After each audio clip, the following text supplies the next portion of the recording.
சண்டைக்கோழி serial இன்றைக்கான எபிசோடில் என்ன நடக்க போகுதுன்னு பார்க்கலாம் வாங்க. அதுக்கு முன்னாடி என்னுடைய சேனலை நீங்கள் சப்ஸ்கிரைப் பண்ணலைன்னா மறக்காமல் சப்ஸ்கிரைப் பண்ணிக்கோங்க.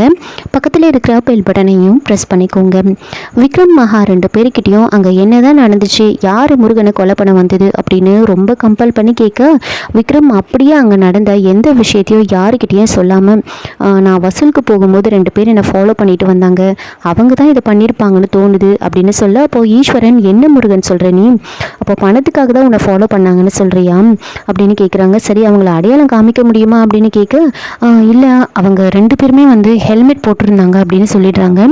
இதை கேட்டு மூர்த்தி சிவா கிட்ட சொல்கிறாங்க, பாத்தியா இவனை, நாம் அதை பண்ணவே இல்லை, ஆனால் எப்படி நம்மளை கோத்து விடுறான் பாரு, நாம் மாட்டிப்போமோ அப்படின்லாம் பேசிகிட்டு இருக்காங்க. இன்னொரு பக்கம் அவங்க 2 பேருக்குமே குழப்பம், விக்ரமை யார் கொலை பண்ண வந்தது அப்படின்னு யோசிச்சுட்டு இருப்பாங்க. அதுக்கப்புறம் ஈஸ்வரன் சரி டைம் ஆகுது, அவங்க ரெஸ்ட் எடுக்கட்டும், நம்ம கிளம்பலாம் அப்படின்னு சொல்கிறாங்க. அப்போ வேணி விக்ரமுக்கும் மகாக்கும் சுற்றி போடுறாங்க. மகா போகும்போது யோசிக்கிறாங்க, முருகன் உங்களுக்கு கண்டிப்பாக ஏதோ ஒரு பிரச்சனை இருக்குது, உங்களுக்கு பின்னாடி ஏதோ ஒரு பெரிய மர்மம் இருக்குது, அது என்னன்னு நான் கண்டுபிடிக்காமல் விட மாட்டேன் அப்படின்னு யோசிச்சுக்கிட்டு கிளம்புறாங்க. அதே மாதிரியே விக்ரமும் உங்களுக்கு பின்னாடி ஏதோ ஒரு விஷயம் நடக்குது, அதையும் நான் கண்டுபிடிக்காமல் விட மாட்டேன் அப்படின்னு யோசிச்சுட்டு இருப்பாங்க. அங்கே என்ன நடக்குதுன்னா, ஸ்வேதா சரவணனோட ஷர்ட் எல்லாம் மடித்து வச்சுட்டு இருப்பாங்க. அப்போது சரவணன் அமுதாவை பொண்ணு பார்க்க வந்தப்போ விக்ரமோட ஷர்ட் போட்டுட்டு போயிருப்பாங்க. அந்த ஷர்ட்டை பார்க்குறாங்க.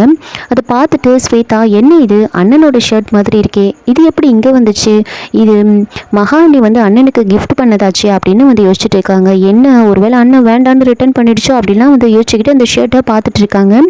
சரி, நாம் உடனே அவருக்கு கால் பண்ணி கேட்போம் அப்படின்னு சரவணனுக்கு கால் பண்ணிக்கிட்டே இருக்காங்க. ஆனால் அவங்க காலை அட்டன் பண்ணவே மாட்டாங்க. விஜய் ஐஸ்வர்யா கிட்ட பேசிகிட்டு இருப்பாங்க. ஸ்வேதா விடாமல் கால் பண்ணிகிட்டு இருக்க சரவணன் காலை கட் பண்ணி விட்டுட்டே இருக்காங்க. என்ன இது, நாம் முக்கியமான விஷயம் கேட்கலான்னு யோசிக்கும் போது தான் இவர் கால் அட்டன் பண்ண மாட்டார் அப்படின்னு ஸ்வேதா ஒரு பக்கம் டென்ஷனாக இருக்காங்க. இன்னொரு பக்கம் நந்தினி யோசிச்சுட்டு இருக்காங்க, ஒவ்வொரு முறையும் நாம் இவங்களை கொலை பண்ண ட்ரை பண்ணும்போதெல்லாம் இவங்க தப்பிச்சுக்கிட்டே இருக்காங்களே, நாம் எங்கே தான் தப்பு பண்ணுறோம் என்னதான் அப்படின்னு யோசிக்க, அந்த விக்ரமுக்கு தான் பழசெல்லாம் மறந்து போயிடுச்சு, ஆனால் இந்த மகா சுய நினைவோடு தான் இருக்கா, இவ கண்டிப்பாக ஏதோ பிளானோட தான் வரா, அதனால தான் நாம் ரொம்ப இனிமேல் உஷாராக இருக்கணும், இதுக்கப்புறம் நாம் ஏதாவது பிளான் பண்ணால் அவளோட நெக்ஸ்ட் மூவ் என்ன அப்படின்னு தெரிஞ்சுக்கிட்டு தான் நாம் இதெல்லாம் பண்ணணும் அப்படின்னு நந்தினி ஒரு பக்கம் பிளான் போட்டுட்ருக்கேன். இன்னொரு பக்கம் விக்ரம் கையில் தாலியை வச்சுக்கிட்டு யோசிச்சுட்டு இருப்பாங்க. இந்த தாலியே நம்ம கைக்கு வரும்போதெல்லாம் ஏதோ ஒரு வைப்ரேஷன் மாதிரி இருக்கே, என்னவா இருக்கும் அப்படின்னு யோசிச்சுட்டு இருக்காங்க. இந்த தாலி தான் நம்ம உயிரை காப்பாற்றிருக்கு, இதை எடுக்கும் போதில் நமக்கே ஒரு மாதிரி ஃபீல் ஆகுது, என்ன இது ஒன்றுமே புரியலையே, எதுக்காக இந்த தாலி நம்ம கைக்கு வரணும் அப்படின்னா யோசிக்கிறாங்க. எப்படி இருந்தாலும் சரி, இது யாரோடது அப்படின்னு கண்டுபிடிச்சி இதை கொடுத்து வரணும் அப்படின்லாம் யோசிச்சுக்கிட்டு உட்காந்துட்ருக்கேன். அமுதா அங்கே வராங்க. விக்ரம் கிட்ட பேசுகிறாங்க, அண்ணன் உங்ககிட்ட நான் ஒரு முக்கியமான விஷயத்தை சொல்லணும் அப்படின்னு சொல்ல, என்னென்னு கேட்குறாங்க. அப்போ தான் அமுதா சென்னையில் நடந்த எல்லா விஷயத்தையும் சொல்கிறாங்க. எல்லாத்தையும் சொல்லிவிட்டு விக்ரம் கிட்ட சொல்கிறாங்க, அங்கே கத்தியால் குத்த வந்தப்போ ஒரு அம்மா காப்பாற்றினாங்க அப்படின்னு சொல்லியிருப்பாங்க. அதை கேட்டு விக்ரம் அவங்க யார் அப்படின்னு கேட்குறாங்க. அவங்க யாருன்னா எனக்கு தெரியல, ஆனால் அவங்க மகா மேடம் அவங்களோட பொண்ணுன்னு சொன்னாங்க, ஏன் பொண்ணையா குத்த வந்தா அப்படின்னு சொன்னாங்க, அதே மாதிரி அவங்கள வேறு ஒரு பேர் சொல்லி கூப்பிட்டாங்க அப்படின்னு சொல்கிறாங்க. உடனே விக்ரம் வேறு ஒரு பேரா, என்ன பேர் அப்படின்னு கேட்குறாங்க. அது எனக்கு சரியாக ஞாபகம் வரலன்னு, ஆனால் ஒன்று மட்டும் சொல்லுவேன், அந்த கம்பெனிக்கும் மகா மேடமுக்கும் ஏதோ ஒரு சம்மந்தம் கண்டிப்பாக இருக்குது அப்படின்னு சொல்கிறாங்க. அதை கேட்டு விக்ரம் அப்படியா சொல்கிற அப்படின்னு கேட்குறாங்க. ஆமாண்ணே, கண்டிப்பாக மகா மேடம் காவேரி மேடம் அவங்கள அரைஞ்சதுக்காக எங்களை அங்கே லாக் பண்ணி வச்சுருக்க வாய்ப்பே கிடையாது, இதுக்கு பின்னாடி வேறு ஏதோ ஒரு விஷயம் இருக்குது, அந்த கம்பெனிக்கும் இவங்களுக்கும் கண்டிப்பாக ஒரு சம்மந்தம் இருக்குது, நாங்கள் ஏர்போர்ட் வர வரைக்கும் அவங்க எங்களை ஃபாலோ பண்ணிக்கிட்டு தான் வந்தாங்க, அதுக்கு பின்னாடி என்னதான் இருக்குது அப்படின்னே புரியல அப்படின்னு சொல்ல, அதை கேட்டு விக்ரம் ரொம்ப யோசிக்கிறாங்க. சரி, அந்த விஷயத்தை நான் பார்த்துக்கிறேன், நான் எப்படி நினச்சேனோ காவேரி மேடம் பின்னாடி ஏதோ ஒரு பெரிய மர்மம் இருக்குது அப்படின்னு நான் எப்படி யோசிச்சேனோ அதே மாதிரி தான் அமுதாவும் சொல்கிறான், கண்டிப்பாக அதை யார் என்னன்னு நாம் கண்டுபிடிச்சே ஆகணும் அப்படின்னு சொல்கிறாங்க.